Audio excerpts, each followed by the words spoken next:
عليك يا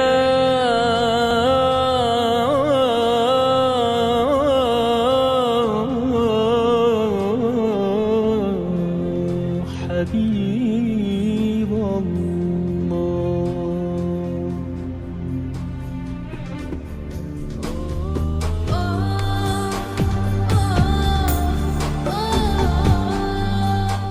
Tafsir ini disusun dalam bahasa Bugis. Yang kedua, agar masyarakat Bugis dapat memahami Al-Quran. Kita tahu bahwa Al-Quran ini diturunkan dalam bahasa Arab, tidak bisa dipahami kecuali dengan menerjemahkan ke dalam bahasa yang bisa dipahami oleh masyarakat. Maka dengan penafsiran ke dalam bahasa Bugis, agar supaya orang-orang Bugis yang tidak tahu bahasa Arab dapat memahami ayat-ayat Al-Quran, kemudian bisa diaplikasikan dalam kehidupan sehari-hari. Kemudian dengan penulisan Al-Quran ke dalam bahasa Bugis ialah agar dapat menjadi investasi masyarakat di masa akan datang.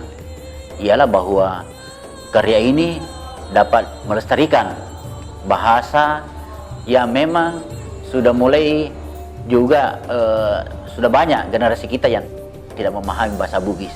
Sehingga dengan tafsir ini adalah mendorong agar orang-orang Bugis dapat mempelajari, dapat memahami kembali, baik dari segi penulisannya dalam tulisan lontera maupun dalam bahasa Bugis.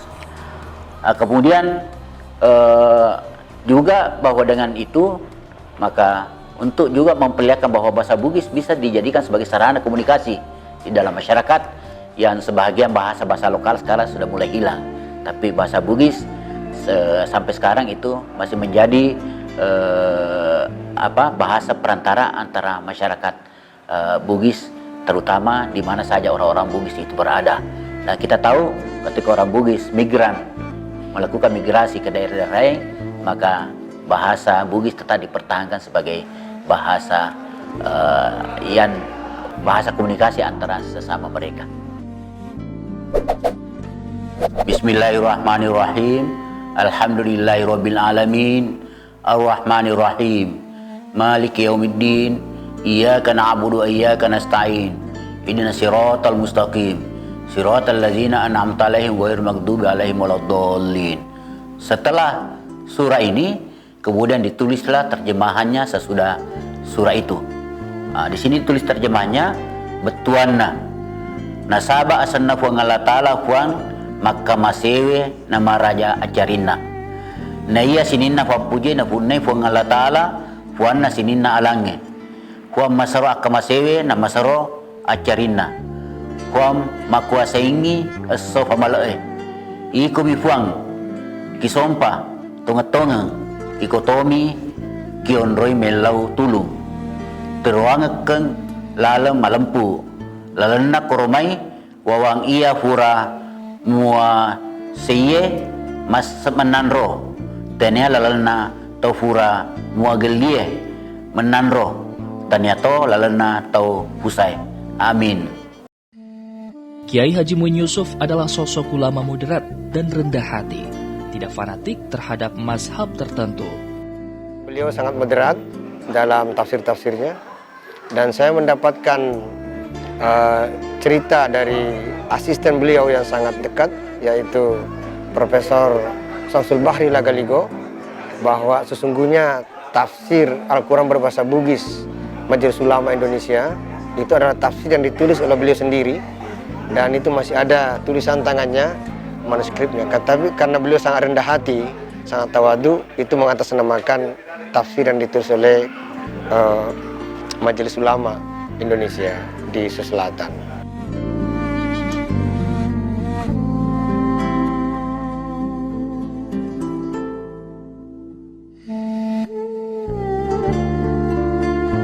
Warisan monumental lainnya dari Kiai Muin Yusuf adalah pesantren Al-Urwatul Wuthqa ini yang berada di Benteng Kecamatan Paranti, Rapang, Kabupaten Sidrap. Pesantren ini didirikan tahun 1974. Ini menunjukkan kecintaan Kiai Muin terhadap perkembangan keilmuan sangat tinggi.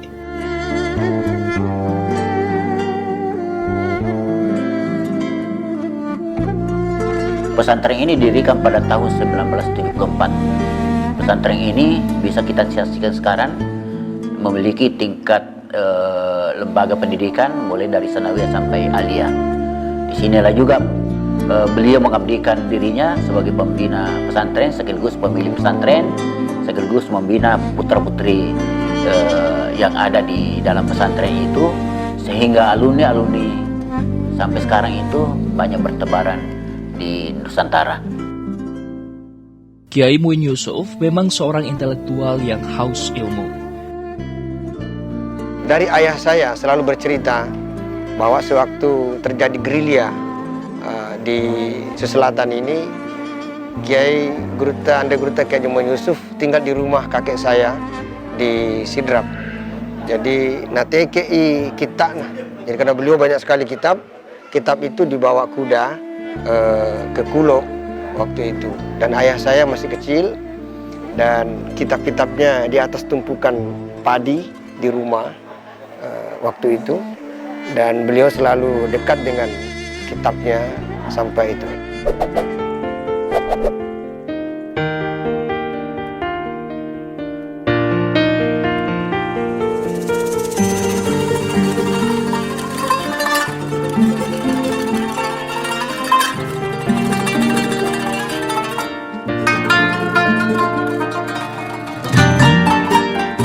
Jejak pendidikan Kiai Muin Yusuf berawal dari sekolah binaan pamannya, Syekh Ali Madhar di Rapang, sebelum melanjutkan menuntut ilmu ke Sengka.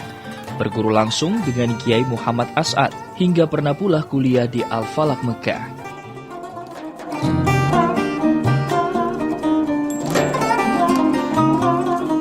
Pernah belajar di Mekah. Saya kira 4 tahun, kurang lebih 4 tahun, dan beliau belajar Fiqhul Muqarran. Fiqh Muqarran itu adalah satu spesialisasi keilmuan untuk perbandingan mazhab. Dan saya dengar langsung dari beliau.